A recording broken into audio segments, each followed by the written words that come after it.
Latest episode দেখুন একদম add free. কোথায় গেল? আর এখানে দাঁড়িয়ে গানই বা গাইছিল কেন? যাতে আমি শুনতে পাই। এখন আর আমাকে শুনিয়ে কি লাভ হবে?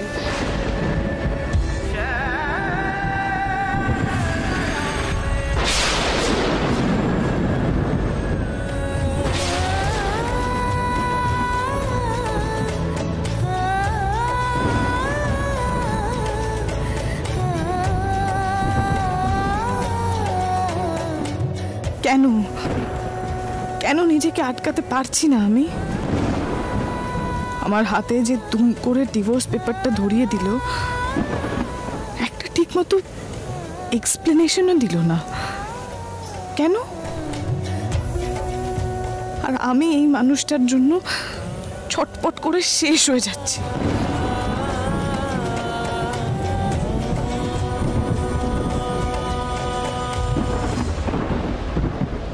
হ্যালো আহিন, তোমার ভাই জমিতে পড়ে আছে, এসে দেখো কিছু করতে পারো কিনা।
মল্লার, মল্লার, মল্লার কি হয়েছে কি তোমার?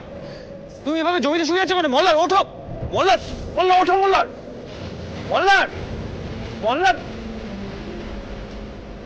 রঞ্জা কোথায়? আর দেখলো কি করে মল্লার তাকে? মল্লার দা, ও মল্লার দা ওঠো, চোখ খোলো, মল্লার দা ওঠো, ওঠো।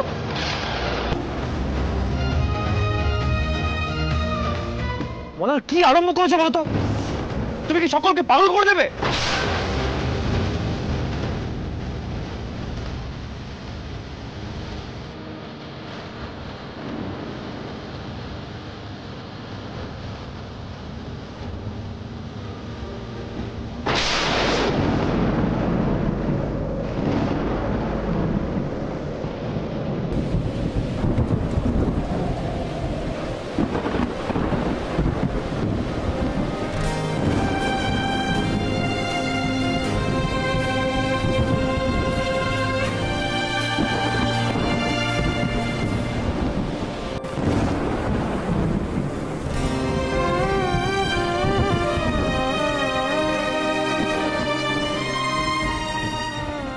তোমরা যাও, ঘরে যাও, আমি ঠিক আছি। এ কথাটা বলো না তো মল্লার দা। তুমি একটু আগে কি ভাবে ছিলে না, সেটা আমরা দুজনেই দেখেছি, রঞ্জাও দেখেছে। আরে ওই তো ফোন করে জানালো আমাদের। আচ্ছা মল্লার, এইভাবে আর কতদিন চলবে? যখন তখন বাড়ি থেকে তুমি নিখোঁজ হয়ে যাচ্ছ, ফোন ধরছো না কারোর, ঝড়ের মধ্যে বাইরে বেরিয়ে উপর হয়ে জমির মধ্যে পড়ে থাকছো। এইভাবে আর কতদিন চলবে মল্লার? অথচ আমরা কিন্তু স্পষ্ট বুঝতে পারছি মল্লার, তোমার মনের মধ্যে যে ঝড়টা চলছে তার হদিস তুমি কাউকে দেবে না, তাই তো? মল্লার, আমি তোমাকে শেষবারের মতো জিজ্ঞেস করছি, আমি কখনো কারোর ব্যক্তিগত স্পেসে একদমই ঢুকি না, এই মানুষটা আমি নই। কিন্তু আমরা স্পষ্ট দেখতে পাচ্ছি তুমি ভেতরে ভেতরে শেষ হয়ে যাচ্ছ মল্লার। তাই দয়া করে একটু বলবে তুমি রঞ্জাকে কেন ডিভোর্সটা দিচ্ছ, এটা বলবে প্লিজ। আচ্ছা মল্লারদা, তুমি একটা কথা বলো তো, তোমার এরকম কিছু মনে হচ্ছে না তো যে তোমার কারণেই রঞ্জার জীবনের সব কষ্ট? সত্যি করে বলো, তুমি এরকম কিছু ভাবছো না তো? কথাটা কি ভুল বিলু? তুমি বলো না।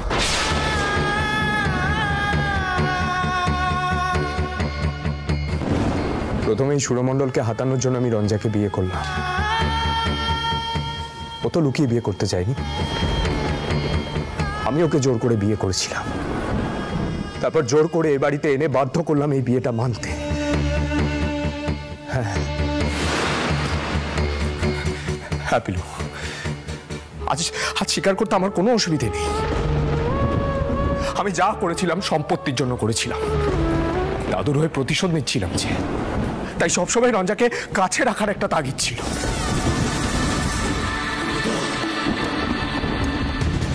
তারপর যখন আমাদের সম্পর্কটা একটু পাল্টাতে শুরু করলো, আমাদের জীবনে বিন্দি এলো। তার মধ্যেই রঞ্জার জীবন থেকে গান বাজনাটা চলে গেছে। বিশ্বাস করো, আমি চাই রঞ্জার অনেক নাম হোক, ও অনেক ওপরে উঠুক, ওর ভেতর থেকে চাই এটা। কিন্তু আমি রঞ্জার জীবনে থাকলে ওর কিচ্ছু হবে না। ও ভাববে আমার খারাপ লাগবে, আর ও নিজের কেরিয়ারটাই তৈরি করবে না। কি আহির, আমি ভুল কিছু বলছি বলো? তাই এই মল্লার বসু মল্লিক নামের অভিশাপ থেকে আমি ওকে মুক্তি দিয়েছি। হ্যাঁ হ্যাঁ, ওকে মুক্তি দিয়েছি আমি, বাস।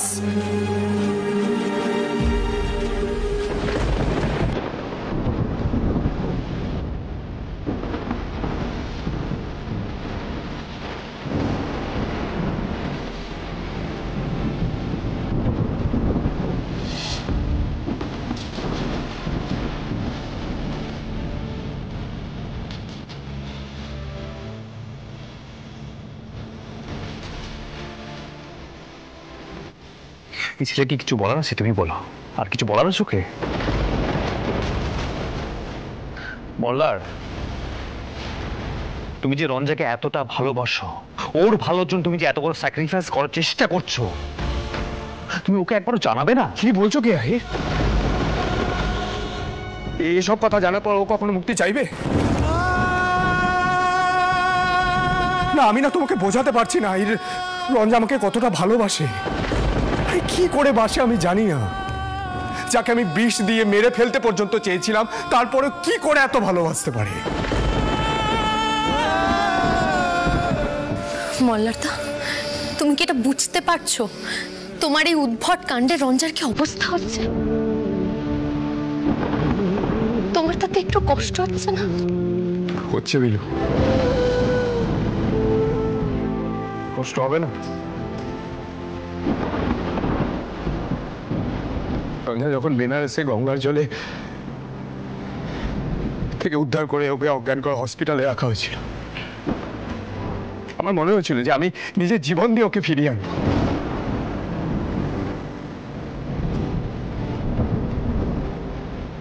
আর ওকে দেখে আমার কষ্ট হবে না, কিন্তু এই কষ্টটা ওকে দিতেই হবে, ওর ভালোর জন্য।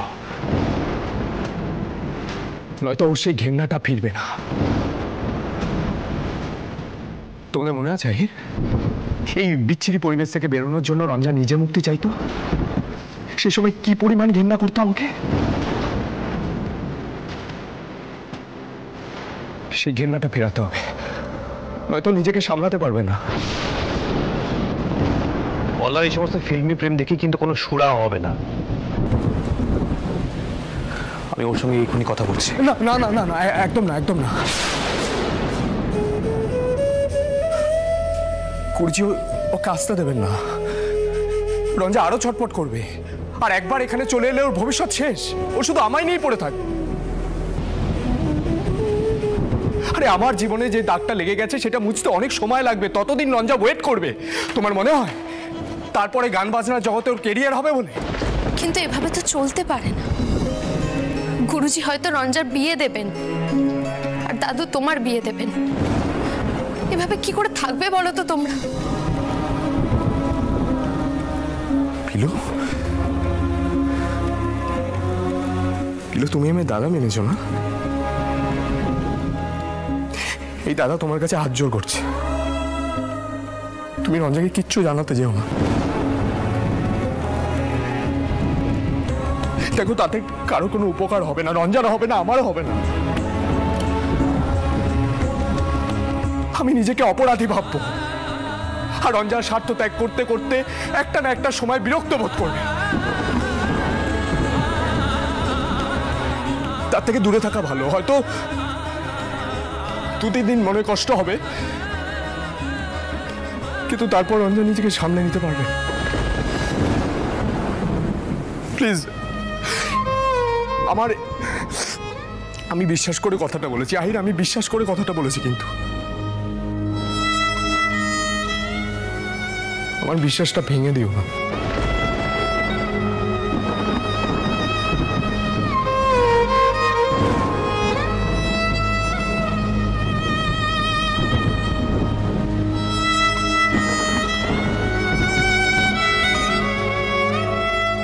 পিলু, কি অদ্ভুত বিপদ হলো বলো তো। এভাবে কি করে এদের আলাদা হয়ে যেতে দেবো ওস্তাদজি? দুজনেই দুজনকে ভালোবাসে,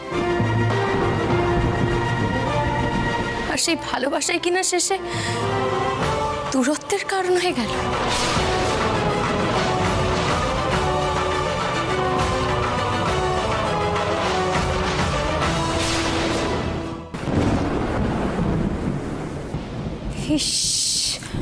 রাই, দেখো হঠাৎ করে কিরকম ঝড় বৃষ্টি আসছে। বৌদি যে কোথায় গেল আমি খেয়ালই করলাম না। বৌদি, তুমি কেন এত টেনশন করছো? দাদা তো গেছে খুঁজতে। রাই, তুমি বুঝতে পারছো না, আমারই তো উচিত ছিল ওর উপরে নজর রাখা। ও তো খুব অস্থির হয়ে রয়েছে, ওর মনের অবস্থা ভালো নেই। এখন আর এসব কথা বলে কি লাভ? আদিত্যদা তো তোমার ওপর ভরসা করেছিল কি না? আমি তো ভয়ের চোটে আদিত্যদাকে ডাকতেই পারছি না। তোমার দাদা যে কাণ্ডটা করলো তাতে আদিত্যদা একেবারে ভেঙে পড়েছে, আর সেটাই খুব স্বাভাবিক, তাই না? চোখের সামনে যদি মেয়েকে বাবা হয়ে এই অবস্থায় দেখে, কোন বাবা সহ্য করতে পারবে? যবে থেকে না তোমাদের এই বসু মল্লিক পরিবার চন্দননগরে পা রেখেছে, ঠিক তবে থেকে আমাদের একটার পর একটা ক্ষতি হয়ে যাচ্ছে, একটার পর একটা সর্বনাশ হয়ে যাচ্ছে। আমি জানি না তোমার দাদু কোন জন্মের প্রতিশোধ তুলছে আমাদের ওপর। না না মা, আপনি আমার কথাটা একটু শুনুন। আমার দাদা বৌদিকে মন থেকে ডিভোর্সটা দিতে চায় না। আমি এখনো বলছি এই কথাটা, আমার খুব বিশ্বাস এটা। দাদা বৌদিকে খুব ভালোবাসে। দাদা নিজের জীবনে তোয়াক্কা না করে বৌদিকে বাঁচাতে জলে ঝাঁপ দিয়েছিল। আমার খালি মনে হচ্ছে যে এই ডিভোর্সটা একটা শুধুমাত্র অজুহাত। কিন্তু কেন যে ওরা একে অপরের থেকে দূরে সরে যেতে চাইছে, এটি আমরা খুব ধরতে পারছি না মা। তাই না মল্লিকা? এটা একটা অজুহাত, ধরতে পারছো না? এসব কথার কি মানে আছে বলতে পারো? শোনো মল্লিকা, আমি কিন্তু একটা কথা বলছি, জীবনটা না বাস্তব, তোমার এই সিনেমা নয়। একটা ডিভোর্স পেপার হাতে দিয়ে ধরিয়ে দিলাম, তারপর বললাম মনে মনে আমি তোমাকে খুব ভালোবাসি। ন্যাকামো দেখলে গাপিতে ঝরে যায় একেবারে।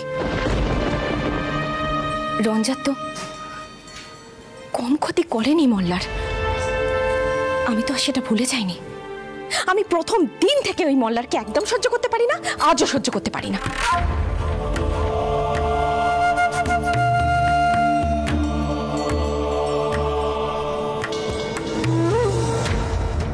আরে রাই, বলছি রঙ্গনের ফোনটা পেলি? না মা, দাদা তো ফোনই ধরছে না। রঞ্জা আমার কথাটা শোন, এরকম করিস না। তুই কেন বুঝতে পারছিস না? রঞ্জা, রঞ্জা, রঞ্জা কি হয়েছে তোরা? তুই ঠিক আছিস তো রঞ্জা? বৌদি, রঞ্জা, রঞ্জা একটু শক্ত হয় এবার, এভাবে কি চলে নাকি? কোথায় ছিল বৌদি? পেছনে সিঁড়িতে বসেছিল ঝড় বিদ্যুতের মধ্যে, কোনো কথা বলছে না। বৌদি, রঞ্জা,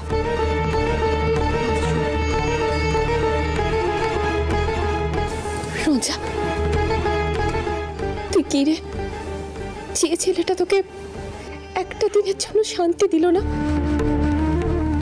সেই ছেলেটার জন্য তুই নিজের এই অবস্থা করেছিস? যে তোকে ডিভোর্স পেপার হাতে ধরিয়ে দিল, কথা নেই বার্তা নেই, বিয়েটা ভাঙার কথা বলতে একবারও মুখে পাতলো না, তার জন্য তুই এত কষ্ট পাচ্ছিস বাবা? হ্যাঁ রে রঞ্জা, তুই তেমন ছিলিস না, তুই তো খুব শক্ত ধাতের মেয়ে।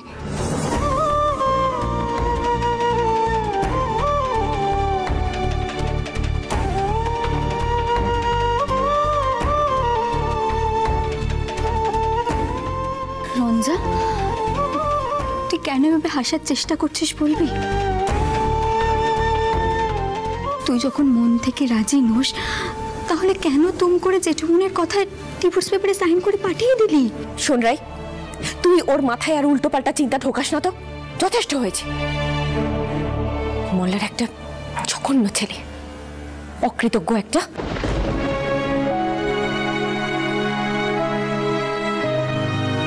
যে মেয়েটা ওর জন্য এত কিছু করলো, তার এই প্রতিদান?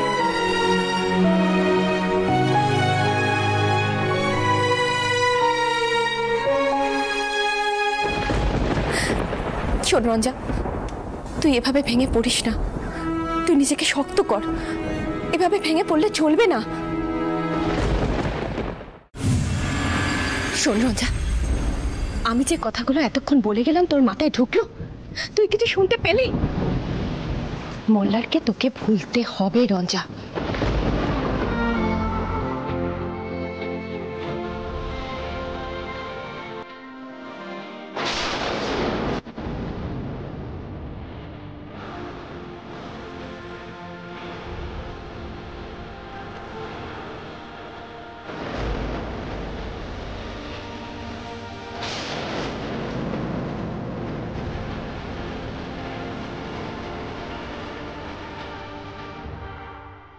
আমি জানি রঞ্জা, কেউ এভাবে তার বিয়েটা ভুলতে পারে না, এত সহজে মন থেকে মোছা যায় না, আমি জানি। কিন্তু তোর ডিভোর্সটা একবার হয়ে যাক, আমি আদিত্যদাকে বলে তোর নতুন বিয়ে ব্যবস্থা করবই। আসলে কি জানিস, নতুন একটা বন্ধন না হলে না, পুরোনো বন্ধনটাকে ঠিক আলগা করা যায় না, এটাই বরাবরের নিয়ম।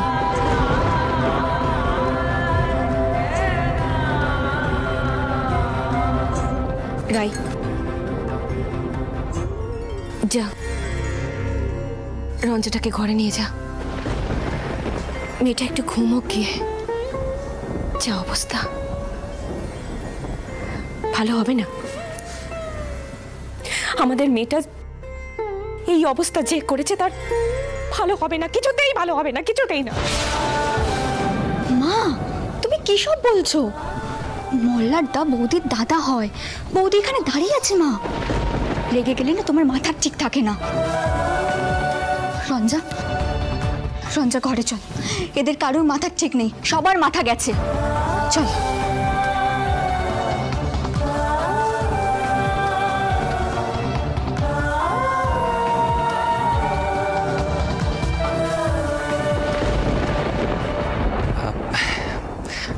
বলছি, মাকে তো চেনেন, মানে মল্লারদার বিষয়ে যা বললো সব ধরবেন না? মা তো রেগে যাবেনি, কিন্তু রঙ্গনবাবু, আমি না ব্যাপারটা কিছুতেই ধরতে পারছি না, জানেন। আচ্ছা, আপনি তো দেখেছেন যে দাদা যখন জেলে ছিল তখন বৌদি কিরকম ছটফট করতো, আর দাদাও তখন কিরকম পাগল পাগল হয়ে থাকতো। তাহলে এই সব কিছু আবার ওই বিন্দির অভিশাপ না তো? আমি না কিছু বুঝতে পারছি না রঙ্গনবাবু। মল্লিকা মল্লিকা মল্লিকা আমার আচ্ছা আচ্ছা আমার কথা শুনুন, একটু একটু একটু শুনুন আমার কথাটা। দেখুন, বিপদ যিনি দেন তিনি আবার মিটিয়েও দেন, এটা কথাতেই আছে। আর তাছাড়া আমার কি মনে হয় জানেন তো, এই বিপদের মধ্যে রঞ্জা আর মল্লারদার সম্পর্ক না একটা মজবুত জায়গাতে যাচ্ছে। আর তাছাড়া একটা কাগজের সইতে কি এইভাবে বন্ধনটা ভেঙে যায় নাকি? চলুন আমরা আহিতদার কাছে গিয়ে আমরা একসঙ্গে একটা পরামর্শ করি, একটা বুদ্ধি বের করি, যাতে দুজনেই রিয়েলাইজ করে যে যেটা হচ্ছে সেটা একটা ভুল হচ্ছে। বলছেন এরকম হতে পারে? এটা কি সম্ভব? মানে এখন তো সব কেন সম্ভব নয়?